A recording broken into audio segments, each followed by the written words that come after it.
اب آپ دیکھیے کہ اللہ رب العالمین نے یہ وشال کائنات کو پیدا کیا.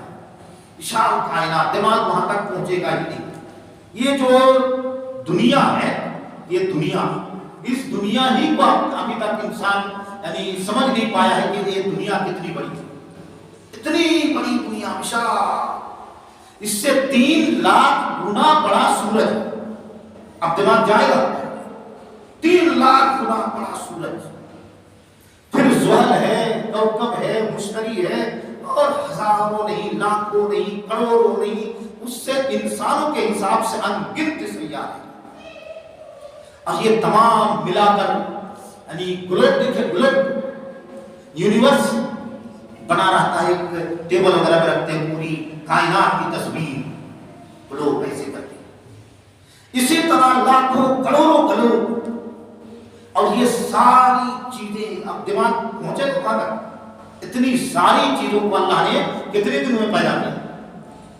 ساری کائنات کو 6 دنوں میں. کتنے دنوں میں؟ 6 دنوں میں اللہ نے پیدا کیا. اللہ چاہتا تو کن فیکون کر کے پیدا کر سکتا ہے، لیکن پیدا کرنے میں ان کی حکمت ہے. بہرحال اللہ رب العالمین نے پیدا کیا اور اتنی ساری چیزوں کو اپنا اپنا کام بھی دے دیا. سورج جو اتنا بڑا ہے، اس سے چھوٹے چھوٹے سیاروں سے ٹکرا کر اسے توڑ دے، لیکن نہیں توڑ سکتا. اللہ نے کہا کہ سورج سورہ یاسین کے اندر والشمس تجری لمستقر لها ذلك تقدیر العزیز العلیم. تو یہ اللہ تعالیٰ نے اس کو ایک مستقر دیا، چلنے کی جگہ. للشمس ينبغي لها ان تدرك القمر، سورج کی مجال نہیں ہے کہ وہ چاند سے ٹکرا جائے. ولا الليل سابق النهار، اور رات کی مجال نہیں ہے کہ وہ دن سے پہلے آ جائے. وكل في فلك يسبحون، اور پتہ نہیں کتنے سال پہلے اللہ نے پیدا کیا، ایک نظام دے دیا، اسی کے حساب سے وہ چل رہا ہے. اللہ ہی کے حکم سے ایک دن سورج پورب سے طلوع نہ ہو کر پچھم سے طلوع ہوگا. اس کے بعد سورج کو اللہ رکھے گا؟ نہیں رکھے گا، اللہ ہی کے حکم سے ہوگا. اذا الشمس كورت، سورج کو لپیٹ دیا جائے، بے نور کر دیا جائے، یعنی گویا کہ وہ اپنے مقصد میں آپ فیلور ہو رہا ہے. بات سمجھ میں آئی؟ اب یہ دماغ میں رکھیں، ساری کائنات کو 6 دنوں میں، اور ہم انسان کو اگر ہماری اماں کا حمل مکمل ہو تو 9 مہینہ 9.5 مہینہ ہم پیٹ میں رہتے ہیں، نہیں تو 6 مہینے میں بچے ہو جاتے ہیں. تو ہمیں اللہ رب العالمین نے 2 دن میں، 3 دن میں، 6 دن میں نہیں، تقریباً 9 مہینے میں، 9.5 مہینے میں پیدا کیا. اور بڑی حکمت اور بہت عجیب طرح کی تدبیر سے پیدا کیا. اللہ رب العالمین انسان کو کس طرح سے پیدا کر رہا ہے، پھر میں تقریر کے شروعات میں پہنچوں گا کیسے پیدا کر رہا. اللہ رب العالمین کہہ رہا ہے کہ انا خلقنا الانسان من نطفة امشاج، ہم نے انسان کو مخلوط پانی سے پیدا کیا، میاں اور بیوی کے ملے ہوئے پانی سے. اب ملے ہوئے پانی میں باپ کے نطفے میں، ماں کے نطفے میں، پھر اللہ نے ذرات رکھ دیا. اس ذرات کے مقدار کو رکھا ہے کہ اس مقدار میں باپ کے نطفے کے ذرات رہیں گے، ماں کے نطفے کے ذرات اتنے رہیں گے، اور اگر ان دونوں میں سے کسی کے ذرات کم ہو جائے تو پھر وہ جو پریگننسی ہوتی ہے وہ پھر مورل پریگننسی ہو جاتی ہے. مورل، ابھی آپ یوٹیوب نکالیے، گوگل نکالیے، اس میں لکھیے مورل پریگننسی تو آپ کو دکھائے گا. مورل پریگننسی مینس یعنی پیٹ میں بچہ نہیں پلے گا، بلکہ گوبھی نما، بیگن نما کچھ چیز، کچھ گوشت بڑا ہوگا، وہ بچہ نہیں ہوگا. اس کو جلد سے جلد پھر یعنی صاف کرنا ہوتا ہے. تو اللہ رب العالمین نے کہا کہ ہم نے انا خلقنا الانسان من نطفة امشاج، مخلوق پانی سے. پانی پھر نکلتا کہاں سے؟ اب ایک انسان کو آپ کاٹ کاٹ کے بوٹی بوٹی کر دیجیے، کہیں آپ کو وہ دکھائی نہیں دیتا. وقتی طور پر رب کریم اسے پیدا کرتا ہے، اور کہاں سے نکلتا ہے؟ یخرج من بین الصلب والترائب، وہ پانی نکلتا ہے ماں کے دونوں چھاتیوں کے درمیان سے اور باپ کے ریڑھ کی ہڈی سے. اللہ تعالیٰ پیدا کرتا ہے، نکالتا ہے.